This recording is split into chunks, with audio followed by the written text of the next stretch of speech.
In today's video, we're building a unique gaming setup using an Office PC and an RTX 4060. By building an Oculink eGPU dock that features a dedicated internal docking space for a mini PC, we'll create a seamless 3.5-liter, one-piece ITX gaming powerhouse.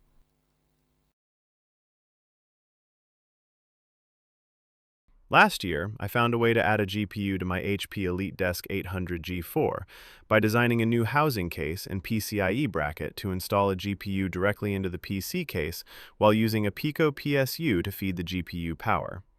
It worked great, but it was a bit difficult to set up, so I'm thinking about building an eGPU dock using what I already have. For today, I have a new HP mini PC with a faster CPU. It comes with an AMD Ryzen 5 AM4 CPU and Radeon iGPU. This little PC can handle my daily tasks very well, from video playback to web browsing, and it can even play some games at 720p HD. This Ryzen 5 5500 GT uses the Zen 3 architecture, and its 7-core Radeon graphics perform similarly to a Steam Deck or a standard ROG Ally Z1. It's a capable iGPU that handles esports and lighter games easily. I think this mini PC has great potential to be more than this, so I thought, what if I find a way to add a GPU to it? Maybe it would game better? Well, I also happen to have an RTX 4060 GPU lying around, so if I just find a way to add this GPU to my mini PC, maybe I can game without buying a whole new computer. This HP mini PC comes with some decent specs, such as a Ryzen 5 AM4 CPU and 16 gigabytes of RAM. However, a single 16 gigabyte RAM stick is not ideal for gaming, so I think I should add another 16 gigabyte RAM stick to get the system running in dual channel mode. It should improve the gaming performance a bit. Since my HP EliteDesk 805 G8 is an AMD-based system, it doesn't have a Thunderbolt port, and I cannot add a Thunderbolt expansion card, so I thought about using an Oculink port instead. I bought an M.2 to Oculink adapter and an Oculink eGPU board to build my own eGPU. The first thing to do is add an Oculink port to the mini PC. This mini PC has two M.2 slots, so I can use one slot for a storage drive and the other for an M.2 to Oculink adapter. I bought this Oculink adapter from AliExpress for $25. It has mounting screw holes that I can use to secure it to the PC case. I think I can mount the M.2 to Oculink adapter right into the Flex I/O slot, but I need a bracket to secure it. So let's design a 3D model for this mount. Here is my 3D model design. I made every corner rounded to match the HP design style. And here, I have 3D printed the bracket. I included 2 screw holes to mount it using the original Flex I/O standoff screws. First, I need to remove this bracket so you can see what I am doing clearly. To make it easier, I'll install the 3D printed bracket to the PC case first. Yeah, just place the bracket to align with the screw holes and push down until you hear it click. Alright, let's look from the other side where the 3D printed bracket aligns with the flexboard cutout slot. Now, let's secure the 3D print with 2 screws. Next, we'll install the M.2 adapter into the M.2 slot and secure it with a screw. The M.2 end of the adapter is now secured in the slot.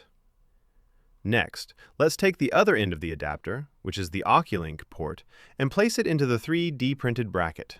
I'll align the port with the cutout and the screw holes, then secure the Oculink port to the bracket with 2 screws. And yeah, now my HP mini PC has an Oculink port. Alright, now the setup of the mini PC is completed. Let's assemble everything and close the top cover. We have successfully added an Oculink port. This HP mini PC is now equipped with an Oculink port.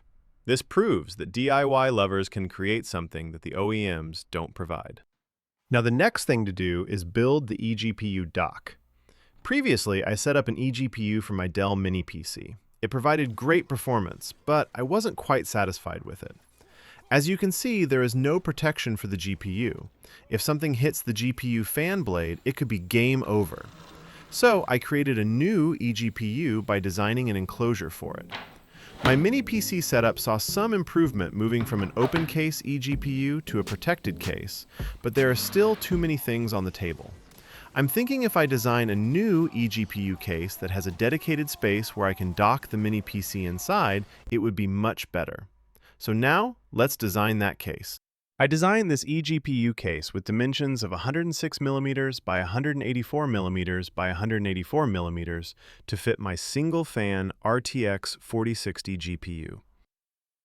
I designed the 3D case to be very easy to print. The whole setup only consists of 3 parts: the main case shell, the backplate, and the side panel mesh. And here is the 3D printed eGPU enclosure. It has ventilation on all sides, and the case can be 3D printed in any color. Also, the side mesh panel is designed to be customizable, so you can print it in multiple colors to fit your personal preference. Let's move on to setting up the eGPU. The eGPU board that I'm using here is the P4 GAN Oculink eGPU dock with a built-in 300-watt DC to DC power supply. Setting up the eGPU board is very easy. The board already has a 90-degree angle PCIe slot, so now I just plug the GPU into the PCIe slot and secure it with screws. Connect the PCIe 8-pin power cable to the GPU, and then slide the eGPU into the 3D printed enclosure. Now, just put on the backplate and secure it to the main case shell with 4 screws. Alright, the setup is very quick. Just a few steps, and now my eGPU is ready to use. You can preview what the final project looks like.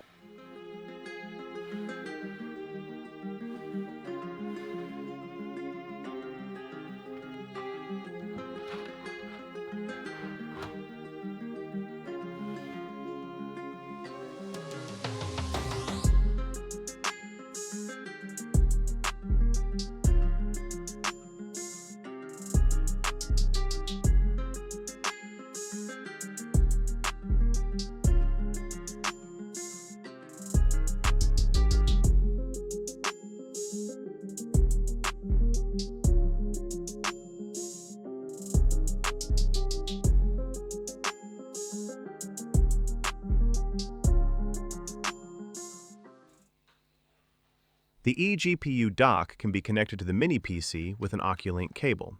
Since I want this setup to be smaller, I am using an external power supply. The AC adapter that I'm using for this setup is my Lenovo 300-watt ThinkPad laptop charger. I still need to use 2 AC adapters for right now, but I also plan to design a new eGPU using an HDPlex PSU and a laptop car charger to power the mini PC, so I can use a single power supply for this setup.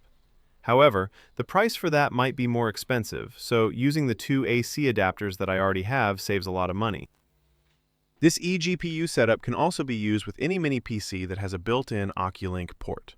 Since the eGPU size is still very small, even if you can't dock your specific NUC-style mini PC inside the case, you can still stack the mini PC on top of the eGPU enclosure.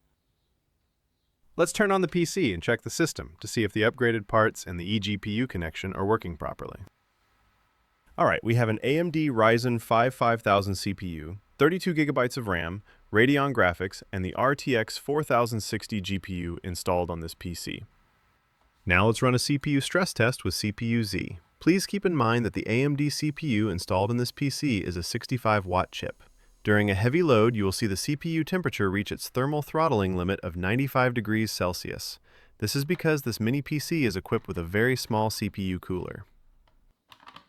To play games on this mini PC for long periods, I need to limit the CPU power to keep it running cooler. I tried using AMD Ryzen Master, but it doesn't work on this specific PC. Luckily, I found a solution in the Windows Power Plan settings. By going to Change Advanced Power Settings and navigating to Processor Power Management, I reduced the maximum processor state from 100% to 99%. By changing this to 99%, the CPU now runs at around 35 watts, and the temperature stays stable at about 60 degrees Celsius. So, how much performance is lost by limiting the power? Let's look at the CPU-Z benchmark. Without the power limit, the CPU score reaches 4,700 points, but it hits that 95 degrees Celsius limit. With the 99% limit, the score drops to 3,800 points, but surprisingly, the temperature drops all the way down to 60 degrees Celsius. Personally, I prefer limiting the CPU to keep the temperatures low. I am very happy with this performance, as a CPU Z-score of 3,800 is still higher than an Intel i7-9700 running at a full 65 watts. Alright, it's time to test some gameplay with this setup. For now, we are testing the NVIDIA RTX 4060 on Windows 11, but maybe next time I'll swap in an AMD GPU and try SteamOS. Will the ITG Cube beat the Gabe Cube? Just kidding. The first game I want to test is God of War Ragnarok at 1080p high settings with no DLSS and no frame gen. The gameplay achieves around 60 frames per second. The CPU temperature is currently reaching around 80 to 85 degrees Celsius since I haven't limited the CPU power state just yet. This particular game doesn't push the CPU all the way to 95 degrees Celsius. As for the GPU, it's reaching around 70 degrees Celsius, which shows that a single-fan RTX 4060 can run without any issues in this eGPU case design. Now, let's move on to Doom: The Dark Ages at 1080p high presets with DLSS set to quality and FrameGen enabled. I still need to use FrameGen with this game to achieve gameplay above 60 FPS. With the high preset and DLSS quality, this PC setup can play Doom: The Dark Ages at around 30 to 40 FPS. With FrameGen enabled, the gameplay achieves around 70 FPS.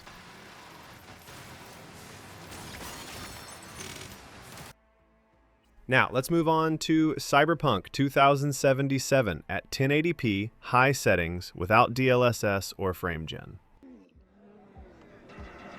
The gameplay achieves around 60 to 70 FPS, with some dips to under 60 FPS. At the end of the built-in game benchmark, the gameplay achieves an average of 63 FPS. The last game that I want to test with this setup is Red Dead Redemption 2 at 1080p with everything set to high and no DLSS. I am using the built-in game benchmark tool, and the gameplay achieves around 80 FPS. At the end of the benchmark test, the gameplay achieves an average of 79 frames per second. This product concept, which integrates a mini PC into a dedicated eGPU enclosure that has space to dock the mini PC inside, creating a one-piece setup, constitutes prior art publicly disclosed by ITG Gear on February 2, 2025. This is the latest version of my design, featuring a smaller size and a new case style. Alright, that's all for the video today. I hope you liked the design and enjoyed the video. If you found it helpful, please like and share, and consider subscribing to see more projects like this. Thank you for watching.